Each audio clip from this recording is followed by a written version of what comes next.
இந்த மாதிரி செய்வதற்கு கொஞ்சம் கூட கூச்சமே இல்லையா விஜய் அவர்களே? இப்படி செய்வதற்கு வெட்கப்படணும் அப்படின்னு நிறைய சமூக வலைதளங்கள்ல நேற்று முழுக்க ரைட்டப்புகளை பார்க்க முடிந்தது. என்ன நடந்தது சட்டமன்றத்துல? சட்டமன்றத்துல இதற்கெல்லாம் ஒரு படி மேல போயிட்டு நிறைய அமளி துமளிகள் நடந்ததாகவும், சில எம்எல்ஏக்கள் எதிர்க்கட்சி எம்எல்ஏக்களை அடிக்க பாய்ந்ததாகவுமான நிறைய காட்சி ஊடகங்கள்ல செய்திகளாக வெளிவந்ததையும் பார்க்க முடிஞ்சு. இந்த மாதிரியான நிகழ்வுகள் சட்டமன்றத்துல நடந்ததா அப்படிங்கிறது குறித்தும், அண்ணாமலை அவர்கள் முதலமைச்சராக இருக்கக்கூடிய விஜய் அவர்கள் நோக்கி வைத்த அந்த கேள்விகள் மிகப்பெரிய அளவுல பேசப்படும் பொருளாக இருந்தது. தமிழக விவசாயிகள் படக்கூடிய கஷ்டங்கள் எதுவுமே உங்களுக்கு கண்ணுக்கு தெரியலையா? திரையில மட்டுமே விவசாயிகளுக்காக குரல் கொடுக்கக்கூடிய விஜய் அவர்களே இப்ப எங்க போனீங்க அப்படிங்கிற மாதிரியான நிறைய கேள்விகளை அண்ணாமலை அவர்கள் முன் வச்சிருக்காரு. என்னெல்லாம் சட்டமன்றத்துல நடந்துச்சு, எதற்காக விஜயை நோக்கி வெட்கமே இல்லையா, கூச்சமே இல்லாம இந்த மாதிரி செயல்களில் ஈடுபடுறீங்களே அப்படிங்கிற மாதிரியான கேள்விகளை எதற்காக முன் வச்சாங்க எதிர்க்கட்சிகள் அப்படிங்கிற குறித்தும் இந்த காணொலியில விரிவா பார்க்க போறோம். ஆயுர்வேதம் ஒரு பொக்கிஷம், நம் ஆயுள் நீட்டக்கும் அற்புதம். டாக்டர் ஸ்ரீவர்மாஸ்.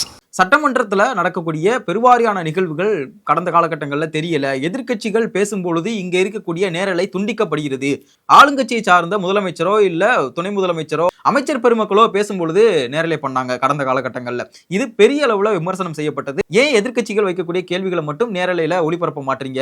அப்போ இங்க நீங்க ஒரு சாராரா செயல்பட்டு இருக்கீங்க. அப்போ இங்க இருக்கக்கூடிய எதிர்க்கட்சிகள் வைக்கக்கூடிய கேள்விகள், மக்களுக்காக வைக்கக்கூடிய வாதங்கள் எதுவுமே பெருவாரியான மக்களுக்கு இங்க தெரியாம தானே போகும். சோ அப்ப நீங்க ஒரு நாடக அரசியலையும் நாடக சட்டமன்றத்தையும் நடத்திக்கிட்டு இருக்கீங்க அப்படின்னு கடந்த காலகட்டங்களில் முதலமைச்சராக இருந்த திரு ஸ்டாலின் அவர்கள் மீது பெரிய அளவுல விமர்சனம் செய்யப்பட்டது. டிரான்ஸ்பரன்சியான கவர்மெண்ட் நடத்துறோம் அப்படின்னா, ஒரு வெளிப்படைத்தன்மையுள்ள கவர்மெண்டா இருக்குது அப்படின்னா நீங்க நேரலைய ஒளிபரப்ப வேண்டியதானே. எதிர்க்கட்சிகள் பேசக்கூடிய வைக்கக்கூடிய வாதங்களையும் நீங்க ஒளிபரப்பிருக்கணும். அனைவருக்குமான அரசியலை செய்யக்கூடிய நபர்கள் அப்படின்னா இந்த நேரலை துண்டிக்கப்பட்டிருக்கவே கூடாது அப்படின்னு ஏகபோகத்துக்கும் விமர்சனம் வந்தது கடந்த ஸ்டாலின் அவர்களுடைய ஆட்சியில. அதற்கு 1% கூட தப்பாம இன்றைக்கு தமிழக வெற்றி கழகத்தினுடைய அரசும் அதே மாதிரியான விஷயங்களை முன்னெடுத்திருக்காங்க. இவங்க ஆட்சிக்கு வரும்பொழுதும் சரி, இவங்க சட்டமன்றத்தில் பேசும்பொழுதும் சரி, இங்க எங்களுடைய தலைவர் விஜய் அவர்கள் சட்டமன்றத்தினுடைய முழு நேரலை அப்படிங்கிறது ஒளிபரப்பப்படும். இங்க மக்களுக்கு என்ன நடக்குது, சட்டமன்றத்தில் கவர்மெண்ட்ல என்ன நடக்குது அப்படிங்கிற ஒரு டிரான்ஸ்பரன்சியான கவர்மெண்ட்டை தலைவர் அவர்கள் கொடுக்க சொல்லியிருக்காரு. சோ சட்டமன்றத்தில் முழு நேரமும் நேரலை அப்படிங்கிறது ஒளிபரப்பப்படும் அப்படின்னு ராஜ்மோகன் அவர்கள் ஏகபோகத்துக்கும் வசனம் பேசினாரு. ஆனா நேற்று என்ன நடந்தது அப்படின்னா, ஆளுநர் அவருடைய உரையின் மீது நன்றி தெரிவிக்கும் தீர்மானம் நடந்துகிட்டு இருக்கு. இதற்கு முன்னதாக விஜய் அவர்களுடைய அந்த தனி தீர்மானம், அதாவது மேகதாதுல அணை கட்டக்கூடாது, இங்க ஒருமனதாக தீர்மானம் ஏற்றோம் அப்படின்னு சொல்லிட்டு ஒரு தனி தீர்மானத்தை முதலமைச்சர் அவர்கள் கொண்டு வராரு. சட்டசபையில் இருக்கக்கூடிய எதிர்க்கட்சிகள், அதிமுக உறுப்பினர்கள், அதிமுகவுடைய பொதுச் செயலாளர் இருக்கக்கூடிய திரு எடப்பாடி பழனிசாமி அவர்கள், சட்டசபையில் இருக்கக்கூடிய எல்லா எம்எல்ஏக்களும் ஒருமனதாக இந்த தனி தீர்மானத்தை வரவேற்றாங்க. அது தீர்மானமாகவும் நிறைவேற்றப்பட்டது. இது இன்றைக்கு தான் நடக்குதா அப்படின்னு கேட்டா கண்டிப்பா கிடையாது. ஏற்கனவே ஸ்டாலின் அவர்களுடைய பீரியட்லயும் சரி, திரு எடப்பாடி பழனிசாமி அவர்களுடைய பீரியட்லயும் சரி, அதற்கு முன்னதாக முதலமைச்சராக இருந்த ஓபிஎஸ் அவர்களுடைய பீரியட்லயுமே சரி, இந்த மேகதாது அணை விவகாரம் குறித்து தனி தீர்மானம் கொண்டு வரப்பட்டது. இதற்கு சட்டசபையில் உள்ள எல்லாருமே ஏகமனதாக நாங்க ஆதரிக்கிறோம் அப்படின்னு சொல்லுவாங்க. இது ஒரு ஃபார்மாலிட்டிக்காக நடக்கக்கூடிய விஷயம் அப்படிங்கிறது நம்மளுக்கு தொடர்ச்சியாக தெரிஞ்சுக்கிட்டு இருக்கு. ஆனா இந்த மேகதாது அணை விவகாரம் குறித்து கர்நாடகாவில் இருக்கக்கூடிய கவர்மெண்ட், அது பாஜக அரசாங்கமா இருந்தாலும் சரி, காங்கிரஸ் அரசாங்கமா இருந்தாலும் சரி, கொஞ்சம் கொஞ்சமாக அவங்களுடைய முன்னேற்றத்தை நோக்கி போயிட்டு இருக்காங்க. ஒரு பக்கம் பாஜக அரசாங்கம் 2022 காலகட்டங்களில் இருக்கும்பொழுது அதற்கான நிதியை ஒதுக்குறதா இருக்கட்டும், இப்ப டி.கே. சிவகுமார் அவர்கள் மேகதாதுல நாங்க அணை கட்டியே தீர்வோம் அப்படின்னு சொல்றதா இருக்கட்டும். 2 நாட்களுக்கு முன்னாடி கூட டி.கே. சிவகுமார் அவர்கள் சொன்னது என்னன்னா, தமிழ்நாடுக்கு தான் இதுல பெருவாரியான நன்மைகள் இருக்கு அப்படிங்கிறத குறிப்பிட்டதா இருக்கட்டும். சோ மேகதாதுல அணை கட்டுறதுனால தமிழ்நாடுக்கு என்ன மாதிரியான நன்மைகள் அப்படிங்கிறது என்னன்னு தெரியல.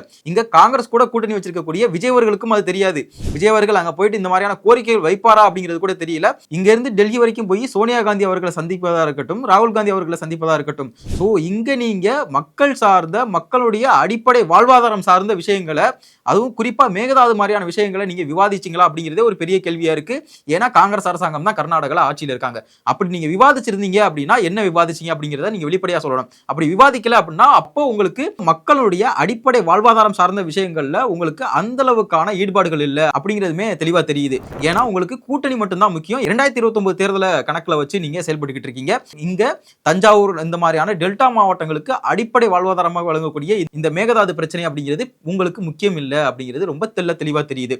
சோ இங்க திமுக என்ன மாதிரியான அரசியலை முன்னெடுத்துக்கிட்டு இருந்தாங்க, காங்கிரஸ் கூட கூட்டணியில் இருக்கும்போது அதே மாதிரியான விஷயங்களை இன்றைக்கு விஜய் அவர்களும் முன்னெடுத்துக்கிட்டு இருக்காரு. கொல்லூர் மூகாம்பிகை கோயிலுக்கு போக தெரிஞ்ச விஜய் அவர்களுக்கு அதே மாநிலத்தில் முதலமைச்சராக இருக்கக்கூடிய திரு டி.கே. சிவகுமார் சந்திச்சு இந்த மேகதாது அணை விவகாரம் குறித்து பேசுவதற்கு எவ்வளவு நேரம் ஆக போகுது? இதெல்லாம் கேள்விகளா முன் வச்சோம் அப்படின்னா இது இங்க இருக்கக்கூடிய இந்த விர்ச்சுவல் வாரியர்ஸ் ஜாம்பிஸ் என்ன பண்ணுவாங்கன்னா, இதெல்லாம் நீ கேள்வி கேட்க கூடாது. சோ எங்க தலைவரை பாரு கோட் ஷூட் போட்டு நடந்து வந்தாரு, எங்க தலைவரை பாரு சாப்பாடை கையில எடுத்து சாப்பிடாரு, இங்க பாரு எங்க தலைவர் வந்து சாப்பாடை வாயில சாப்பிட்டுக்கிட்டு இருக்காரு அப்படின்னு ஏகபோகத்துக்கு உட்காந்து ரைட்டை எழுதிக்கிட்டு அதுக்கும் ஃபயர் விட்டுக்கிட்டு இருப்பாங்க. இதெல்லாம் தள்ளி வச்சுட்டு சட்டமன்றத்தில் என்ன பண்றாங்க அப்படின்னு ஒரு வகையில பார்த்தோம் அப்படின்னா, இங்கேயாச்சும் சரி ஒழுங்கா நம்ம இங்க மக்கள் பிரச்சனையை பேசுவாங்க, எதிர்க்கட்சிகள் வைக்கக்கூடிய வாதங்களுக்கு பதில் சொல்லுவாங்க, ஆளுநர் நன்றி தெரிவிக்கும் தீர்மானம் மீது எதிர்க்கட்சிகள் விவாதம் நடத்த போறாங்க, அதற்கு இங்க பதில் கொடுக்க போறாங்க அப்படிங்கிற மாதிரியான விஷயங்கள் பார்க்கப்பட்டா என்ன நடந்துச்சு அப்படிங்கிறதே நம்மளுக்கு தெரியாத வண்ணம் தான் இருக்கு. இவங்க தான் வந்து டிரான்ஸ்பரன்சி கவர்மெண்ட், நாங்க தான் குட் கவர்னன்ஸ் கொடுக்க போறோம், நாங்க வந்து மாற்றத்தை கொடுக்க போறோம், மக்களுக்கு இங்க வந்து பொற்கால ஆட்சி நடக்க போகுது அப்படின்னு ஏகபோகத்துக்கு வசனம் பேசின இவங்களுடைய அரசாங்கம் எப்படி இருக்குன்னா, போன ஆட்சியிலேயாச்சும் எதிர்க்கட்சிகள் பேசும்போது தான் நேரலையை துண்டிச்சாங்க. இந்த ஆட்சியில ஒரு படி மேல போய் ஆளுங்கட்சி பேசுறதையே நேரலையை துண்டிச்சிட்டாங்க. 1-2 அமைச்சர்கள் பேசும்போது மட்டும் அந்த குட்டி குட்டி கிளிப்ஸாக வெளியில வந்தது. அதுவுமே வந்து அரசாங்க தரப்புல இருந்து கொடுக்கப்பட்ட அந்த காணொலிகள் அப்படின்னு சொல்லப்படுது. சோ அமைச்சர் அருண்ராஜ் அவர்கள் பேசும்போது சரி, அமைச்சர் ராஜ்மோகன் பேசும்போதும் சரி, இந்த 2 பேர் பேசின அந்த சின்ன கிளிப் மட்டும் தான் வெளியில வந்துச்சு. ஆனா சட்டமன்றத்திற்குள்ள நிறைய அமளித்துமளிகள் நடந்ததாக சொல்லப்படுது. குறிப்பா எதிர்க்கட்சியில் இருக்கக்கூடிய நாகர்கோவில் எம்எல்ஏ ஆஸ்டின் அவர்கள் பேசும்பொழுது, இங்க பெண்களுக்கு பாதுகாப்பான ஒரு மாநிலமாகவே இல்ல, சட்டம் ஒழுங்கு அப்படிங்கிறது ரொம்ப படுமோசமாக இருந்துகிட்டு இருக்கு, ஆனா இங்க முதலமைச்சராக இருக்கக்கூடிய விஜய் அவர்கள் நான் வாய் திறக்க மாட்டேன் அப்படிங்கிற ஒரு புரட்சியை பண்ணிக்கிட்டு இருக்காரு அப்படின்னு ஒரு வாதத்தை எடுத்து வைக்கிறாரு. அதற்கு எதிர்த்தரப்புல இருந்து என்ன சொல்லணும், சட்ட ஒழுங்கு இப்படி இருக்கு, சட்ட ஒழுங்கு இந்த நிலைமையில இருக்கு, நாங்க இது நடவடிக்கை எடுத்துக்கிட்டு இருக்கோம், இந்த விழிப்புணர்வு ஏற்படுத்திக்கிட்டு இருக்கோம் அப்படிங்கிற மாதிரியான பதில் உரை கொடுத்திருக்கணும். இதையெல்லாம் தாண்டி ஆதவர்ஜுனா அவர்கள் உள்துறை அமைச்சரா என்னன்னு தெரியல, அவருக்கு திடீர்னு அந்த பொறுப்பு எதுவும் மாற்றப்பட்டிருக்கா என்னன்னு தெரியல, உள்துறை அமைச்சருங்கிற பொறுப்பு. அவர் உடனே எந்திரிச்சு, நாங்க குளத்தூர்ல ஒரு 6 நிமிஷம் பேசினதுக்கே பாத்தீங்கல்ல, நீங்க எந்த நிலைமையில இருக்கீங்க, குளத்தூர்ல இன்னைக்கு ஸ்டாலின் அவர்களே தோற்று போய் வீட்டுல உட்கார்ந்துருக்காரு, அந்த ரீதியில பேசுறாரு. முதல்ல உள்துறை அமைச்சரா இருக்கக்கூடிய விஜய் அவர்கள் இதற்கு பதில் சொல்லணும். அவர் பதில் சொல்லவே இல்லை. அதற்கு மாறாக ஆதவர்ஜுனா எந்திரிச்சு பதில் சொல்ல வேண்டிய அவசியம் என்ன? இதற்கு எதிர்வினையாக முன்னாள் போக்குவரத்து துறை அமைச்சர் சிவசங்கர் எந்திரிச்சு, இங்க சட்டப்பேரவையில இல்லாத நபர்களை பற்றி பேச வேண்டிய தேவை என்ன இருக்கு அப்படிங்கிற மாதிரியான கேள்விகளை முன்வைக்க இந்த மாதிரியான வார்த்தை மோதல்கள் போயிட்டு இருக்கு. சோ ராஜ்மோகன் அவர்களும் ஒரு கட்டத்திற்கு மேல எந்திரிச்சு, இங்க அவையில கண்ணியத்தோட நடந்துக்கங்க, நீங்க என்ன மொழியில பேசுறீங்களோ அதே மொழியில எங்களுக்கும் பேச தெரியும், நாங்க எங்க தலைவருடைய கட்டுப்பட்டு இருக்கோம், சோ எங்களுக்கும் நீங்க பேசுகின்ற அந்த மொழியில எங்களாலையும் பேச முடியும் அப்படிங்கிற மாதிரியான வாதங்களை முன் வச்சிருக்காரு. இதற்கு இடைப்பட்ட நேரங்கள்ல தான் ராயபுரத்தினுடைய எம்எல்ஏவாக இருக்கக்கூடிய விஜயதாமு அவர்கள் அங்க அவருடைய இருக்கையிலிருந்து எந்திரிச்சு முன்னோக்கி வந்ததாகவுமே சொல்லப்படுது. இங்க எதிர்க்கட்சியை சார்ந்த நபர்கள் என்ன சொல்றாங்கன்னா, அவருடைய இருக்கையிலிருந்து எந்திரிச்சு முன்னோக்கி நகர்ந்து அடிக்க பாய்ந்ததாக விஷயங்கள்லாம் சொல்லப்படுது. சோ எதிர்க்கட்சியா இருக்கக்கூடிய நபர்கள் எப்பவுமே கொஞ்சம் அதிகப்படியான விஷயத்தை தான் சொல்லுவாங்க. இந்த மாதிரி அவங்க எதிர்த்து முன்னோக்கி வந்திருந்தா கூட சோ அவங்க வந்து அடிக்க வந்ததா தான் சொல்லுவாங்க. ஆனா இங்க நீங்க எப்படி அவை மாண்பை காத்திருக்கணும், நீங்க எப்படி அவையில் நடந்துக்கணும் அப்படிங்கிறது உங்களுக்கு தான் தெரியணும். ஏன்னா நீங்க தான் இன்றைக்கு ஆளுங்கட்சி. நீங்க எதிர்க்கட்சியா இருந்தா கூட இந்த மாதிரியான அமளி துமளிகளில் ஈடுபடுறதுல ஒரு நியாயம் இருக்கு. ஆனா இன்றைக்கு ஆளுங்கட்சியாக இருக்கக்கூடிய, அதுவும் வந்து இன்னும் 1 மாத காலம் தான் ஆயிருக்கு முதல் சட்டமன்ற கூட்டத்தொடர், இதுலயே நீங்க இவ்வளவு விஷயங்களை பண்றீங்க அப்படின்னா, அப்போ உங்கள்கிட்ட எங்க கவர்மெண்டோடைய டிரான்ஸ்பரன்சி இருக்கு, எங்க நீங்க ஒரு குட் கவர்னன்ஸ் நடத்த போறீங்க, எங்க ஒரு மாற்றத்தை நோக்கி நீங்க இந்த தமிழகத்தை எடுத்துட்டு போறீங்க, எப்படி மக்களுக்கு ஒரு நல்லாட்சியை கொடுக்க போறீங்க அப்படிங்கிற ஒரு கேள்விதான் இருக்கு. சட்டமன்றத்துல நாங்க என்ன பேசுறோம் அப்படிங்கிறதே மக்களுக்கு தெரியக்கூடாதுன்னு நினைக்கக்கூடிய ஒரு அரசாங்கம் எப்படி ஒரு மாற்று அரசாங்கமா இருக்க முடியும், எப்படி இங்க மாற்றத்தை உருவாக்க முடியும், எப்படி மக்களுக்காக இங்க ஒரு குட் கவர்னன்ஸை கொடுக்க முடியும் அப்படிங்கிற கேள்விதான் நமக்குள்ள எழுது. எதற்காக நேரலையை துண்டிக்கணும்? நீங்க என்ன பேசுறீங்களோ, முதலமைச்சர் என்ன பேச போறாரோ சோ அதை அப்படியே நேரலை பண்ண வேண்டியதானே. அப்போ இங்க முதலமைச்சருக்கு அங்க பதில் தெரியல அப்படின்னா தானே நீங்க நேரலையை துண்டிக்கணும். கடந்த காலகட்டங்களில் ஸ்டாலின் அவர்கள் மீது என்ன விமர்சனம் வந்துச்சு, ஸ்டாலின் அவர்களுக்கு அவரால் பதில் கொடுக்க முடியாது, இந்த மாதிரியான கேள்விகள் தான் ஸ்டாலின் அவர்களை நோக்கி வைக்கப்பட்டது. அப்போ இப்ப விஜய் அவர்கள் மீதும் அந்த மாதிரியான விமர்சனங்கள் தான் வைக்கப்படும். சோ விஜய் அவர்களுக்கு எந்த ஒரு பதிலும் அளிக்க தெரியல, அவர் இங்க சட்டமன்றத்தில் கேள்வி கேட்டா நேரா போய் ட்விட்டர்ல போயிட்டு உட்கார்ந்து பதில் போட்டுக்கிட்டு இருக்காரு, இப்படிங்கிற மாதிரியான விமர்சனம் வருவதற்கு காரணமே இந்த மாதிரியான விஷயங்கள் தான். சோ ஒரு டிரான்ஸ்பரன்சியான கவர்மெண்ட் நடத்தணும் அப்படின்னா நீங்க எல்லா விஷயத்தையும் நேரலை பண்ணணும் அப்படிங்கிறது தான் நம்மளுடைய பார்வை. இதெல்லாம் ஒரு புறம் இருந்தாலும் ஆளுநர் உரையில விவசாயிகளுக்கு முக்கியத்துவம் கொடுத்துமே பேசப்பட்டுச்சு. ஆனா இங்க விஜய் அவர்கள் என்ன பண்ணிக்கிட்டு இருக்காரு அப்படின்னா, இங்க ஆட்சிக்கு வருவதற்கு முன்னாடி இவங்க தாய்மாமன் சீரு, சித்தப்பா சீரு, அப்படி அது இதுன்னு நிறைய வெற்று வாக்குறுதிகளை விட்டாங்கன்னே சொல்லலாம். இதற்கெல்லாம் ஏற்றபடிதான் ஆட்சிக்கு வந்ததற்கு பின்னாடி நடந்தாங்களா அப்படின்னு கேட்டா பெரிய கேள்விக்குறி. ஏன்னா இவங்களுக்கே தெரிஞ்சிருக்கு ஒரு கட்டத்திற்கு மேல நம்ம ஆட்சிக்கு வரமாட்டோம் அப்படின்னு. ஸோ அன்பார்ச்சுனேட்லி என்ன பண்ணிட்டாங்க, மக்கள் எல்லாரும் போயிட்டு ஓட்ட போட்டு இவங்களை எப்படியோ ஆட்சிக்கு வர வச்சிட்டாங்க. இப்போ ஆட்சிக்கு வந்ததற்கு பின்னாடி நம்ம கொடுத்த வாக்குறுதிகளை எப்படி நிறைவேற்ற போறோம் அப்படிங்கிறது தெரியாம தடுமாறிக்கிட்டு இருக்காங்க இந்த தாவேக அரசாங்கம். ஏன்னா இவங்க ஆட்சிக்கு வருவதற்கு முன்னாடி விவசாயிகளுடைய கடன் முழுமையாக தள்ளுபடி செய்யப்படும் அப்படின்னு ஒரு வாக்குறுதியில கொடுத்திருந்தாங்க. ஆனா ஆட்சி வந்ததற்கு பின்னாடி என்ன பண்ணிருக்காங்க அப்படின்னா 75,000 வரைக்கும் கூட்டுறவு வங்கிகள்ல கடன் பெற்ற விவசாயிகளுக்கு கடன் தள்ளுபடி அப்படிங்கிற ஒரு விஷயத்த சொல்லியிருக்காங்க. இததான் அண்ணாமலை அவர்கள் அவருடைய ட்வீட்ல கேள்விகளை வச்சிருக்காரு. சோ நீங்க ஆட்சி வருவதற்கு முன்னாடி என்ன சொன்னீங்க, முழுமையாக விவசாயிகளுடைய கடன்கள் தள்ளுபடி செய்யப்படும் அப்படின்னு. அப்போ ஆட்சி வந்ததற்கு முன்னாடி நீங்க என்ன பண்ணிருக்கீங்க? 75,000 வரைக்கும் கடன்களை தள்ளுபடி பண்ணியிருக்கீங்க. ஏன் நீங்க ஆட்சிக்கு வருவதற்கு முன்னாடி தெரியாதா இவ்வளவு கடன் இருக்கு, இத்தனை லட்சம் கோடி கடன் இருக்கு, இதை சரி செய்ய முடியுமா, இந்த நிதி நிர்வாகம் எல்லாம் சரியா பண்ண முடியுமா அப்படிங்கிறது உங்களுக்கு தெரியாதா? அப்ப என்னன்னே தெரியாத, அட்மினிஸ்ட்ரேஷனே தெரியாம ஒரு விஷயத்தை தான் நீங்க வெற்று வாக்குறுதிகளா கொடுத்திருக்கீங்க. சோ மக்களை ஏமாத்துற விஷயமா தான் நீங்க பண்ணிருக்கீங்க அப்படிங்கிற ரீதியில தான் அந்த ட்வீட்டுமே இருந்தது.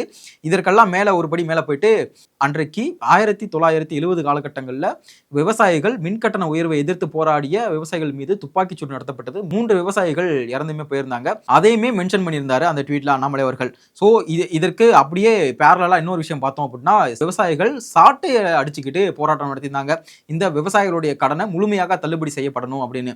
சோ இதையெல்லாம் குறிப்பிட்டு ஒட்டுமொத்தமாக கேள்விகளாக அண்ணாமலை அவர்கள் என்ன வச்சிருந்தாருன்னா, நீங்க திரையில மட்டுமே விவசாயிகளை பற்றி கவலைப்படுறதும் திரையில வசனங்கள் பேசுறதும் மட்டும் இருக்கக்கூடாது. இங்க நிஜ வாழ்க்கையில விவசாயிகள் படக்கூடிய துன்பங்கள் என்ன அப்படிங்கிறது உங்களுக்கு தெரியணும். சோ அவங்க படக்கூடிய கஷ்டங்கள் என்னன்னு தெரியணும். சோ அவங்களுடைய இந்த கடன்கள் முழுமையாக தள்ளுபடி செய்யப்படணும் அப்படிங்கிற ஒரு கோரிக்கையுமே அண்ணாமலை அவர்கள் சமூக வலைதளத்துல பதிவிட்டிருந்தாரு. இந்த ஒட்டுமொத்த நிகழ்வுகள் எல்லாத்தையும் தாண்டி ஏன் தாவேகா மீது அளவுக்கு அதிகமான விமர்சனம் வருது அப்படின்னு கேட்டோம் அப்படின்னா, இங்க தாவேகா அரசாங்கத்தில் இருக்கக்கூடிய அமைச்சர்கள் சில பேருக்கே இங்க என்ன நடந்துகிட்டு இருக்கு தெரியல அப்படின்னு தான் அர்த்தம். ஏன்னா சுற்றுச்சூழல் துறை அமைச்சரா இருக்கக்கூடிய திரு ராஜீவ் அவர்கள் கிட்ட இங்க கடலூருக்கு அருகே பரங்கிப்பேட்டையில 4 ஹைட்ரோ கார்பன் கிணறுகள் வரப்போவதாக தகவல் வருது அப்படின்னு சுற்றுச்சூழல் துறை அமைச்சர் ராஜீவ் கிட்ட கேள்வி எழுப்புறாங்க. எந்த பதிலும் சொல்லல. பதில் சொல்வதற்கான அறிகுறி கூட தெரியல. அப்படியே பத்திரிகையாளர்களுடைய அந்த மைக்க தள்ளிட்டு கார்ல ஏறி அவர் பாட்டு போயிட்டு இருக்காரு. ஒரு அமைச்சராக பதில் சொல்லக்கூடிய இடத்துல இருக்கக்கூடிய நபர், மக்கள் பிரதிநிதி, இந்த மாதிரியான நடவடிக்கைகளில் ஈடுபடுறது எந்த அளவுக்கு நியாயம் தெரியல. அட்லீஸ்ட் அதிகாரிகள்கிட்ட கலந்தாலோசித்து என்ன தகவல் அப்படிங்கிறத நாங்க கொடுக்குறோம், இல்ல அறிக்கையாக அரசு சார்பில் வெளியிடப்படும் அப்படியாச்சும் சொல்லணும். எந்தவித பதிலும் இல்லை. ஏன்னா அவருக்கு அவருடைய துறை என்னங்கிறதே அவருக்கு தெரியாது. நம்ம சுற்றுச்சூழல் துறையா இல்ல சுற்றுலாத்துறையே அவருக்கு தெரியாது. ஏன்னா பக்கத்தில் உள்ளவங்க தான் சொல்லணும். அந்த நிலைமையில தான் இங்கே தாவேகா அரசாங்கம் நடத்திக்கிட்டு இருக்காங்க. இவங்கள்ட்ட எல்லாம் போய் நீங்க டீலிமிட்டேஷன், ஜிஎஸ்டினா என்ன, மாநில அதிகாரம்னா என்ன, ஸ்டேட் லிஸ்ட்னா என்ன, கன்கரண்ட் லிஸ்ட்னா என்ன அப்படின்னு நீங்க பேசி புரிய வைக்கிறதுக்குள்ள இந்த 5 ஆண்டு காலகட்டமே போயிடும். ஸோ மக்களாகிய நீங்கள் இந்த சட்டமன்றத்தில் நேற்று நடந்த நிகழ்வை பற்றியும், மாநிலத்தில் சட்டம் ஒழுங்கு எந்த அளவுக்கு இருக்கு, பெண்களுடைய பாதுகாப்பு எந்த அளவுக்கு இருக்கு அப்படிங்கிறத கமெண்ட்ல சொல்லுங்க. நன்றி. உலக தமிழ் சொந்தங்களுக்கு வணக்கம். நான் ராஜவேல் நாகராஜன். பேசு தமிழா பேசு வலையொலியுடைய வளர்ச்சிக்கு நீங்களும் உறுதுணையா இருக்கணும்னு நினைச்சீங்கன்னா, இந்த வீடியோடைய டிஸ்கிரிப்ஷன்ல இருக்கக்கூடிய ரேசர் பே லிங்கை கிளிக் பண்ணுங்க.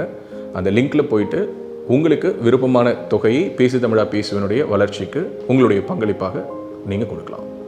நன்றி, வணக்கம்.